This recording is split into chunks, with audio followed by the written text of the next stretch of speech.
ढलती उम्र की प्रेम कहानी। हाय, हेलो, सुन रहे हो ना? रघुनाथ प्रसाद दुबे ने फ़ोन उठाया। बोलो बोलो, मैं तुम्हारा 65 वर्षीय ऑनेस्ट रघु बोल रहा हूँ। हाँ हाँ, हंसती रागनी की आवाज़ आ रही थी। मैं कह रही थी कि आज रविवार है, उस लक्ष्मी से डोसा बनवा लो। अरे कहाँ डोसा, लक्ष्मी सुबह जल्दी आई, पोहा और जलेबी लेकर आई। पसीना बह रहा था। बोली, मेरे ये 10 साल बाद अचानक आ गए हैं। अब मुझे रिस्क नहीं लेना है, तुरंत जाना है। और भागती हुई चली गई। रघुनाथ प्रसाद की पत्नी रागनी उनकी मौसी की लड़की थी। दोनों की शादी के कारण उनकी आलोचना होती रही। दोनों भयभीत रहते हैं। दोनों में प्रेम आज भी गाढ़ा बना हुआ है।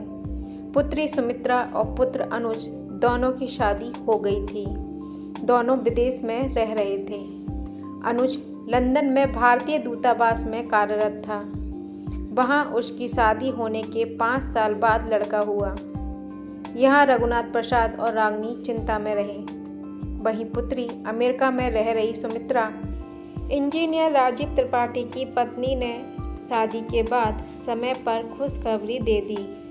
पुत्री के आग्रह या कहे हट के कारण रागनी अमेरिका की न्यूयॉर्क शहर गई थी। नवंबर माह की डेट थी डॉक्टर ने रागनी को। वहाँ से अक्सर रोज ही फ़ोन करती रहती। रविवार का दिन था।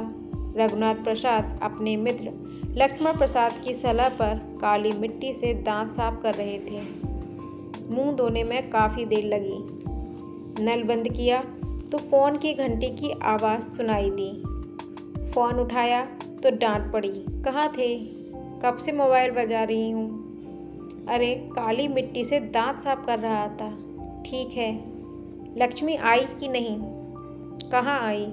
दोपहरी में तप रहा हूँ। आज आपने अनुज, सुमित्रा व दामाद सभी को दुख पहुँचाया है यहाँ ना आकर।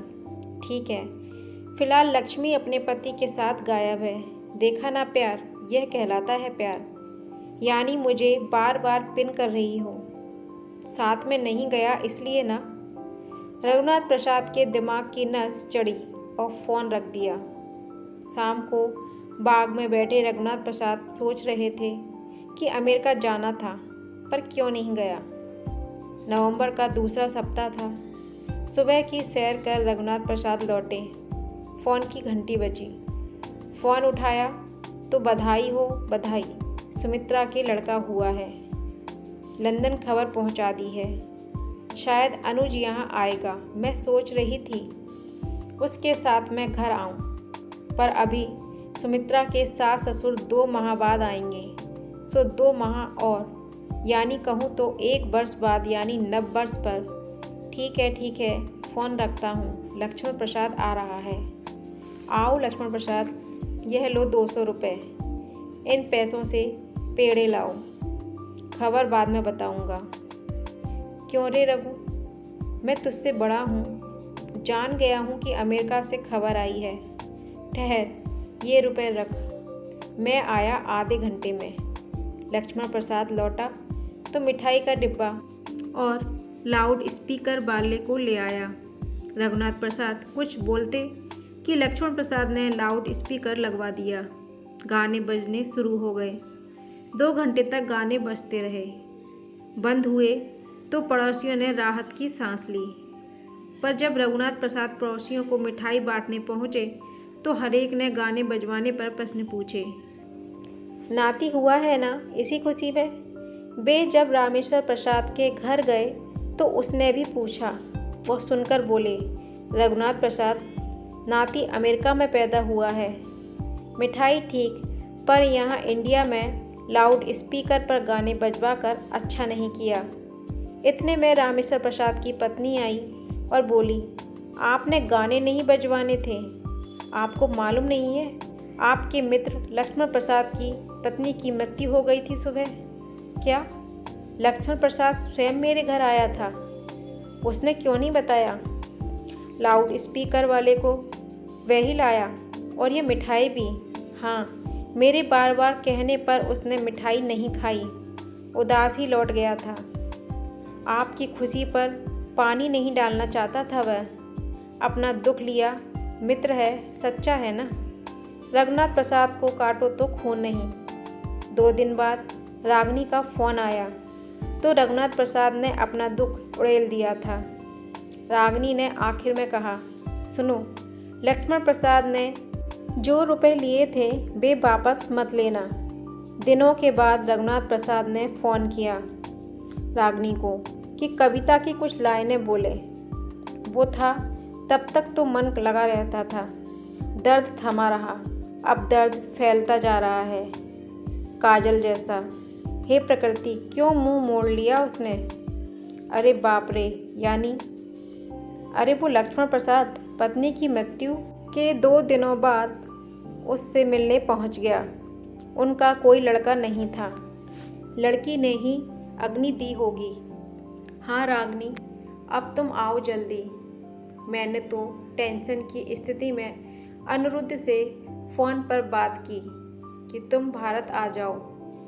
बहू रति ने स्वयं ही बता दिया कि इंडिया आना संभव नहीं है। क्या लोग अवसरवादी ज़्यादा हो गए हैं? अपने संस्कारों में दम नहीं है क्या? अब हम तुम क्या कर सकते हैं? बदलाव आया है, बदलाव आता रहेगा। अच्छा, ज़्यादा मत सोचो। हाँ, सुबह लक्ष्मी से उबले आलू की रसेदार सब्जी और पराठे बनवाना। देखो, खाने के बाद असली रघु नज़र आओगे। थैंक यू, अब फ़ोन रखता हूँ। 1 महीने बाद रागिनी लौटी। अनुज ने सारी व्यवस्था कर दी थी। हवाई अड्डे पर रघुनाथ प्रसाद पहुँचे। रागिनी ने देखा कि रघुनाथ की दाढ़ी बड़ी थी, कमीज में 2 बटनें नहीं थीं। रागिनी ने गंभीर मुद्रा धारण की और घर आने के बाद चाय बनाने तक चुप ही रही।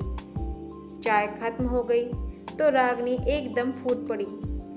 क्या दशा बना रखी है? रघु चुपचाप बैठे रहे। शाम हुई तो रागिनी उठी और पास के बाग में बैठ गई। कुछ देर बाद रघुनाथ प्रसाद भी बाग में आकर रागिनी के पास चुपचाप आकर बैठ गए। रागिनी फूट पड़ी, बोली, लगता है आत्महत्या कर लूं। रघुनाथ प्रसाद ने हंसते हुए कहा, तुम्हारी आत्महत्या पहली होगी, पर मेरी तो दूसरी आत्महत्या होगी। यानी दूसरी कैसे? अरे पहली आत्महत्या तो जब तुमसे शादी की थी। कहते रघुनाथ प्रसाद डर के मारे खड़े हो गए थे। क्या कहा? कहती हुई रागिनी गुस्से से खड़ी हो गई तो रघुनाथ प्रसाद भागने लगे। बाग में काफ़ी पति पत्नी बैठे थे। उन्होंने जब भागते रघुनाथ प्रसाद के पीछे रागिनी को भी भागते देखा तो ज़ोर ज़ोर से हंसने लगे, तालियां बजाने लगे। वे दोनों शर्मा गए और फिर से बेंच पर आसपास बैठे और अपने किए पर स्वयं ही ज़ोर ज़ोर से हंसने लगे। फ्रेंड्स, आपको ये कहानी कैसी लगी कमेंट बॉक्स में ज़रूर बताइएगा और कहानी पसंद आने पर मेरे चैनल को लाइक, शेयर, सब्सक्राइब ज़रूर कीजिएगा। Thanks for watching.